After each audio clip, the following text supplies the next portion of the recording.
And Jaganmohan Reddy ఇప్పటికీ కూడా మాకు ప్రతిపక్ష హోదా ఇవ్వాల్సిందే అంటూ డిమాండ్ చేస్తూ ఉన్నారు. ప్రతిపక్ష హోదా కోసం న్యాయస్థానాల్లో కూడా పోరాటం చేస్తూ ఉన్నారు. ఒకసారి హోదాకు సంబంధించి కూడా జగన్మోహన్ రెడ్డి మాట్లాడారు. సార్, అసెంబ్లీలో ఒకే పక్షం ఉంది, 3 పార్టీలు కూటమిగా ఉన్నాయి కాబట్టి అది అధికార పక్షం, మేము ఒక్కరూ సెపరేట్గా ఉన్నాం కాబట్టి నెంబర్ చూడొద్దు, మాది ప్రతిపక్షం, మాకు ప్రతిపక్ష హోదా ఇవ్వాల్సిందే అంటూ ఉన్నారు. బయట చంద్రబాబు నాయుడు గారు అనే వ్యక్తికి మేము ప్రతిపక్ష హోదా ఇచ్చాం. చంద్రబాబు నాయుడు అనే వ్యక్తిని మేము ప్రతిపక్ష హోదా ఇచ్చినాం. ఎక్కడ రూలింగ్ లేదు, ఎక్కడ దెర్ ఇస్ నో రూల్. నీకు ఇంతమంది శాసనసభ్యులు నీకు ఉండాలి, ఉంటేనే నీకు ప్రతిపక్ష హోదా ఉంటుంది అని ఎక్కడ రూలింగ్ లేదు. ఇన్ఫ్యాక్ట్ ఢిల్లీ అసెంబ్లీలో బీజేపీకి 3 అసెంబ్లీ స్థానాలు గతంలో ఆప్ బీజేపీకి ప్రతిపక్ష హోదా ఇచ్చింది. మరి 79 స్థానాల బీజేపీ అక్కడ ఉన్న టోటల్ స్థానాలు ఢిల్లీలో 80 స్థానాలకు 77 స్థానాలు ఆప్ వచ్చి సంథింగ్ లైక్ దట్. బీజేపీకి 3 స్థానాలు ఉన్న ప్రతిపక్ష హోదా ఇచ్చింది. ఐడియా లేదనుకుంటా. ఓకే సార్, ఫస్ట్ పాయింట్ ఇది. అంటే హోదా ఇచ్చాము తెలుగుదేశం పార్టీకి అని జగన్మోహన్ రెడ్డి చెప్తూ ఉన్నారు. సార్, భారతీయ జనతా పార్టీకి ఆప్ ఇచ్చిన మాట వాస్తవమే, కానీ టెక్నికల్గా చూసుకుంటే 18 సరిపోతాయి, 23 వచ్చాయి, అయినా కూడా మేము ఇచ్చామని చెప్తూ ఉన్నారు సార్ జగన్మోహన్ రెడ్డి. అసలు టెక్నికల్గా కరెక్ట్ కాదు అది. నేను చాలాసార్లు మాట్లాడాను, ప్రతిపక్ష హోదా వరకు అది కన్వెన్షన్గా ఇవ్వడం లేదు అంతే తప్ప రూల్ ఎక్కడ లేదు. రూల్ లేదు, 10% అనేది లేదు. ఇది ఎప్పుడు ఉండే అంటే before anti defection law logic ఉంది. ఎందుకంటే పార్లమెంట్లో అపోజిషన్ పార్టీ, అపోజిషన్ గ్రూప్ అనేది ఎర్లీ పార్లమెంటరీ ఇండియాలో పార్లమెంట్ స్టార్ట్ అయిన మొదట్లో for the purpose of parliamentary time కేటాయింపు కోసం, సీటు కేటాయింపు కొరకు పార్టీ గ్రూప్ అని ఒక డిఫరెన్షియేషన్ చేస్తూ 10% ఉంటే పార్టీగా, 10% కన్నా తక్కువ ఉంటే గ్రూప్గా పార్లమెంట్లో గుర్తించడం మొదలుపెట్టారు. అక్కడి నుంచి వచ్చింది 10% అనేది రూల్. కానీ అది ప్రతిపక్ష నేత హోదా కొరకు కాదు. అది ప్రారంభమైంది ఏంటంటే టైం కేటాయింపు కొరకు, సీటు కేటాయింపు కొరకు ప్రారంభమైంది.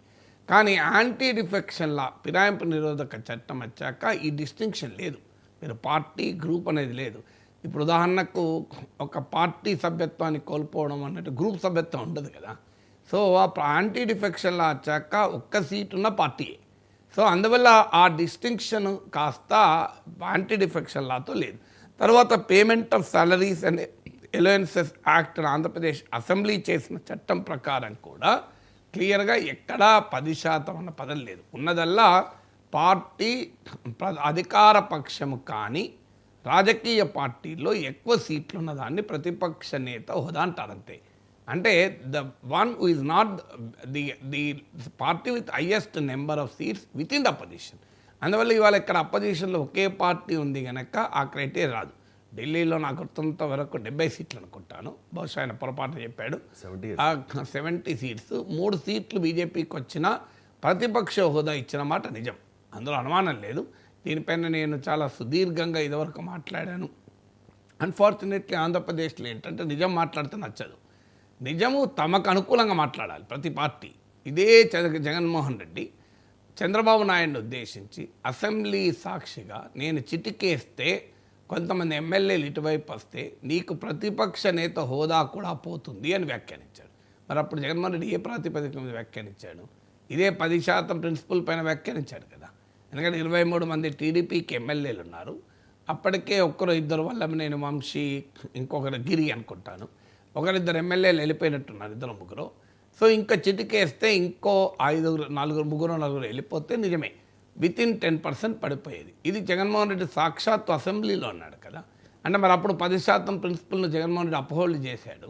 ఆ రోజు కూడా టీవీలో డిబేట్లు వస్తే నేను క్లియర్గా ఆ రోజు కూడా అన్నాను, చంద్రబాబు నాయుడుకు 23 మంది ఎమ్మెల్యేలు కాదు, 2 ఎమ్మెల్యేలు ఉన్న ప్రతిపక్ష నేత హోదా ఇవ్వాల్సిందే అని. అందువల్ల చిటికేసేది లేదు, చిటికేసినా హోదా పోయేది లేదు, పోకూడదు అని వాదించారు. అప్పుడు తెలుగుదేశం వాళ్ళు నా వాక్యాలను చాలా గొప్పగా కీర్తించి చాలా వాళ్ళ సోషల్ మీడియాలో కూడా సర్క్యులేట్ చేసి ఉండాలి. అప్పుడు జగన్మోహన్ రెడ్డి వాళ్ళు మీరు చంద్రబాబు నాయుడు పేటీఎం, నువ్వు చంద్రబాబు నాయుడు ప్రతిపక్ష హోదా ఎట్లుంటుంది 10% లేకుండా అని మాట్లాడారు. ఇవాళ మళ్ళీ జగన్మోహన్ రెడ్డి వాదన కరెక్ట్ అని అంటున్నాడని చెప్పి నా మీద తెలుగుదేశం వాళ్ళు ఎగురుతున్నారు. నేను ఎక్కడ మారలే. నేను అప్పుడైనా ఇప్పుడైనా నిబంధనల ప్రకారం చట్టాల ప్రకారం 10% అనేది ఎక్కడా లేదు. పొలిటికల్ స్పిరిట్ ప్రకారం కూడా అది కరెక్ట్ కాదు. అందువల్ల ప్రతిపక్ష నేత హోదా అనేది యాంటీ డిఫెక్షన్ లాతో ఈ 10% ఉంటే పార్టీ, 10% లోపు ఉంటే గ్రూపు అనే డిస్టింక్షన్ లేదు. ఎందుకంటే మీకు కేశవ్ కూడా ప్రెస్ కాన్ఫరెన్స్లో కౌల్ అండ్ షక్దర్ చదవండి అన్నాను. నేను కౌల్ అండ్ షక్దర్ చదివే చెప్తున్నాను. మీరు కావాలంటే latest edition of Kaul and Shakdher చూడండి, అదే ఉంది. అందువల్ల వాస్తవం ఏంటి, ఎక్కడా కూడా ఆ ప్రిన్సిపల్ లేదన్నది నిజం. కానీ జగన్మోహన్ రెడ్డికి మాట్లాడే హక్కు ఉందా? అది లేదు. ఎందుకు లేదంటే ఆయనే 10% ఉన్నాడు కనుక. సో రాజకీయ పార్టీలు ఎట్లుంటాయంటే ఒకసారి వాళ్ళు 10%, ఆ రోజు తెలుగుదేశం 10% అవసరం లేదన్నారు, వైఎస్ఆర్ కాంగ్రెస్ 10% ఉండాలి అన్నారు. ఇవాళ వైఎస్ఆర్ కాంగ్రెస్ 10% అవసరం లేదంటున్నారు, తెలుగుదేశం ఉండాలంటున్నారు. విచిత్రం చూడండి. నాగేశ్వర్ అప్పుడైనా ఇప్పుడైనా ఒకటే చెప్పాడు, కానీ అప్పుడు వాళ్ళకు రుచించదు, ఇప్పుడు వీళ్ళకి రుచించదు. కానీ రియాలిటీ ఏంటంటే అది స్పీకర్ ఇవ్వాలి. అది మేము ఇవ్వడం అనేది కూడా జగన్మోహన్ రెడ్డి ఇవ్వడం కూడా కాదు, ప్రభుత్వం ఇవ్వదు, అది స్పీకర్ ఇవ్వాలి. అఫ్కోర్స్ టెక్నికల్గా స్పీకరు, పొలిటికల్గా స్పీకరు సొంత పార్టీ వాడు ఉంటే ఉండవచ్చేమో, కానీ ద మూమెంట్ ఈ become the speaker is not that party. Speaker ఇవ్వాలి అప్పుడైనా ఇప్పుడైనా. మేము ఇచ్చామంటే చంద్రబాబు నాయుడుకు ప్రజలు ఇచ్చారు ప్రతిపక్ష ఆ హోదా. జగన్కి ఇవ్వలేదు, జగన్ ఇవ్వలేదు. ఆ మార్గంతో ముఖ్యమంత్రి ఇవ్వడు, స్పీకర్ ఇస్తాడు. ఇప్పుడు కూడా స్పీకర్ ఇవ్వాలి. స్పీకర్ ఇవ్వనంత కాలం ఎవరేం చేయలేరు. అయినా జగన్మోహన్ రెడ్డి కోర్టుకు కూడా వెళ్ళాడు. ఇది ఇక్కడే కాదు, 2014 రాహుల్ గాంధీకి కాంగ్రెస్ పార్టీకి కూడా ప్రధాన ప్రతిపక్ష నేత హోదా ఇవ్వలేదు. అందువల్ల కన్వెన్షన్స్ను ఫాలో కావడం లేదు, కానీ రూల్ అయితే కాదు. సో అందువల్ల స్పీకర్ ఇవ్వకపోతే కోర్టుకు వెళ్ళి తెచ్చుకునే అవకాశం ఉందా? ఎందుకంటే సాధారణంగా సభా వ్యవహారాల్లో కోర్టులు ఇన్వాల్వ్ కావు. జగన్మోహన్ రెడ్డి ఇప్పుడు కోర్టుకు వెళ్ళాడు దీని మీద. I don't think court will order speaker. నా అంచనా అయితే maybe right or maybe wrong. Court ఏం తీర్పు చెప్తుందని మనం ఊహించలేం. కానీ సాధారణంగా కోర్టులు సభా వ్యవహారాల గురించి ఆదేశాలు ఇవ్వవు. ఎందుకంటే మన దేశ రాజ్యాంగం ప్రకారం సెపరేషన్ ఆఫ్ పవర్స్, లెజిస్లేచర్ వేరు, జ్యుడిషియరీ వేరు. సబ్స్టాన్షియల్ కేస్ ఆఫ్ ఇల్లీగాలిటీ అంటే సభ్యుని ఫండమెంటల్ రైట్స్కు ప్రమాదం ఏర్పడితే తప్ప, క్లియర్గా చట్ట ఉల్లంఘన ఉంటే తప్ప కోర్టులు ఇన్వాల్వ్ అవుతాయి. దీన్ని మరి సబ్స్టాన్షియల్ కేస్ ఆఫ్ ఇల్లీగాలిటీగా తీసుకుని కోర్టు ఆదేశిస్తే, కోర్టు సూచిస్తే స్పీకర్ చెప్పలేం. కానీ జనరల్గా సబ్స్టాన్షియల్ కేస్ ఆఫ్ ఇర్రెగ్యులారిటీ ఉన్న కోర్టులు ఇన్వాల్వ్ కావు. సభ ఏదన్నా ఇర్రెగ్యులారిటీ ఉంటే సభే కరెక్ట్ చేసుకుంటుంది తప్ప మేము ఇన్వాల్వ్ కాము అంటారు.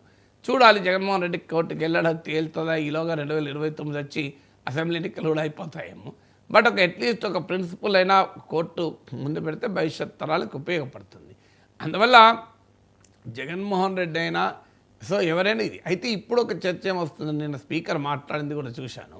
సో సహజంగా మనం అసెంబ్లీ సమావేశాలు చూస్తూ ఉంటాం, చాలా వాడివేడిగా జరుగుతూ ఉంటాయి ప్రతిపక్షాలకి అధికార పక్షానికి మధ్యలో. కానీ ఇప్పుడు అటువంటి సీన్ లేదు.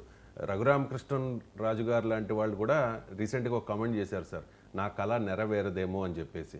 అంటే ఇవ్వాలి అనుకుంటే స్పీకర్ ఇవ్వచ్చు, రూల్ అది ఉంది. కానీ స్పీకర్ నిన్న ఒక మాట మాట్లాడారు, సార్ ఇవ్వాలి అంటే స్పీకర్కు ఆ హోదా ఉంది, కానీ దేవుడు ఇవ్వని వరాన్ని పూజారి నుంచి ఆశించడం పొరపాటు, ప్రజలు కాదన్న హోదాను స్పీకర్ ఇవ్వలేరు అని చెప్పి మరో చర్చ కూడా జరుగుతోంది సార్. సో చాలామంది నాయకులు జగన్ అండ్ ఇతర వైసీపీ సభ్యులు అసెంబ్లీలో ఉంటే వాళ్ళను ర్యాగింగ్ చేయొచ్చనో లేకపోతే రివెంజ్ తీర్చుకోవచ్చనో చూస్తూ ఉన్నారు.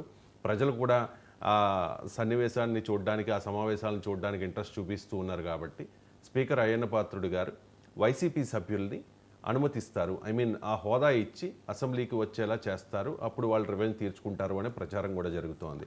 అలా జరిగే అవకాశం అంటే politics is pregnant with all the possibilities అంట. రాజకీయాల్లో ఏది కొట్టిపారేలేవు, ఏదైనా సాధ్యమే. అయితే అంటే ఇప్పుడు జగన్మోహన్ రెడ్డి వ్యూహం క్లియర్గా అర్థమైంది. జగన్మోహన్ రెడ్డి సభకు రాడు. జగన్మోహన్ రెడ్డికి సన్నిహితులను కూడా మాట్లాడితే ఆయన స్వభావరీత్యా ఆయన యాక్సెప్ట్ చేయలేడు, ఆ రియాలిటీని ఆయన అంగీకరించలేడని. సో అది క్లియర్గా అర్థమవుతుంది కూడా. తనకు ప్రతిపక్ష నేత హోదా ఇవ్వాలి అని మాట్లాడుతున్న తీరు కానీ, తనకు ముఖ్యమంత్రితో సమానంగా సమయం కేటాయించాలని అడుగుతున్న తీరు కానీ, పవన్ కళ్యాణ్ ఎమ్మెల్యేకు తక్కువ అని అంటున్న మాటల స్వభావం కానీ, ఇవన్నీ క్లియర్గా జగన్మోహన్ రెడ్డి స్వభావాన్ని మనకు తెలియజేస్తుంది. ఆయన ఎట్టి పరిస్థితుల్లో ఆ హ్యూమిలియేటింగ్ అంటే అవమానకరమైన వాతావరణాన్ని ఎదుర్కొనేంత సాహస పరిస్థితుల్లో లేడు అని. అది చంద్రబాబు నాయుడు చేయగలిగాడు 10 ఏళ్ల పాటు ఉమ్మడి రాష్ట్రంలో, 5 ఏళ్ల పాటు విభజిత ఆంధ్రప్రదేశ్లో కూడా చేశాడు. కానీ జగన్మోహన్ రెడ్డి పర్సనాలిటీ చూస్తే ఆయనకున్న సన్నిహితులు కూడా చెప్పేది జగన్మోహన్ రెడ్డి నైజానికి అది సెట్ కాదు, ఆయన ఎట్టి పరిస్థితుల్లో రాడు అంటున్నారు. సో రాడు అన్నప్పుడు ఒక ఆయుధాన్ని ప్రయోగించాడు రఘురామకృష్ణరాజు. దాని తర్వాత అయ్యన్న పాత్ర కూడా మాట్లాడాడు. అదే 60 రోజుల ఆబ్సెన్స్, సభానుమతి లేకుండా 60 days ఆబ్సెంట్ అయితే సభ్యత్వాన్ని రద్దు చేస్తామని రాజ్యాంగంలోని ఆర్టికల్ 190 క్లాస్ 4 అనుకుంటాను. అలాగే అసెంబ్లీ రూల్స్ గుర్తున్నంత వరకు రూల్ 187 క్లాస్ 2 అనుకుంటాను. దీని ప్రకారము 60 రోజుల పాటు సభకు రాకపోతే సభ్యత్వం కోల్పోతారు. సో దీన్ని ప్రయోగించారు. దీన్ని పబ్లిక్ డొమైన్లో చర్చ జరిగింది, మనం కూడా మాట్లాడాము. దాంతో జగన్మోహన్ రెడ్డి వ్యూహాత్మకంగా గవర్నర్ ప్రసంగానికి ధన్యవాదాలు తెలిపేటప్పుడు వచ్చిపోయాడు. అలా వచ్చి ఇలా పోయాడు. 11 సభ్యులు 11 నిమిషాలు వచ్చారని కూడా చదివాం మనం. నేను లెక్క పెట్టలే, టైమర్ పెట్టి, కానీ వచ్చిపోయాడు. సో వచ్చిపోతే సంతకం పెట్టి సభలోకి వస్తే వచ్చినట్టు లెక్క కదా. సో దీంతో అర్థమైంది 60 రోజులు. మళ్ళీ ఈ మధ్యకాలంలో సభ 5 ఏళ్ళు కలిపి కూడా 60 రోజులు నడుస్తూ కష్టమవుతుంది. ఆ స్థితికి వచ్చేసినాం.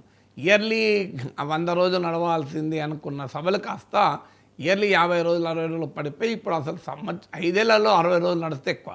సో ఇప్పుడు ఈ 60 రోజుల వరకు మళ్ళీ 2 ఏళ్ళు పడుతుందో, ఈ లోపల 58వ రోజు 59వ రోజు ఓ రోజు వస్తారు, సంతకం పెడతారు, వెళ్ళిపోతారు. You cannot stop him. అంటే రఘురామకృష్ణరాజు ఆశించినట్లుగా, రఘురామకృష్ణరాజు ఊహించినట్లుగా జగన్మోహన్ రెడ్డికి ఈ సభ్యత్వ రద్దు, డిస్క్వాలిఫికేషన్ అనే బాణము తాకి ఆయన సభకు వస్తాడని అంచనా వేశారు. కానీ చూస్తుంటే ఆయన దాన్ని తప్పించుకోవడానికి మార్గానికి అనుకున్నాడు.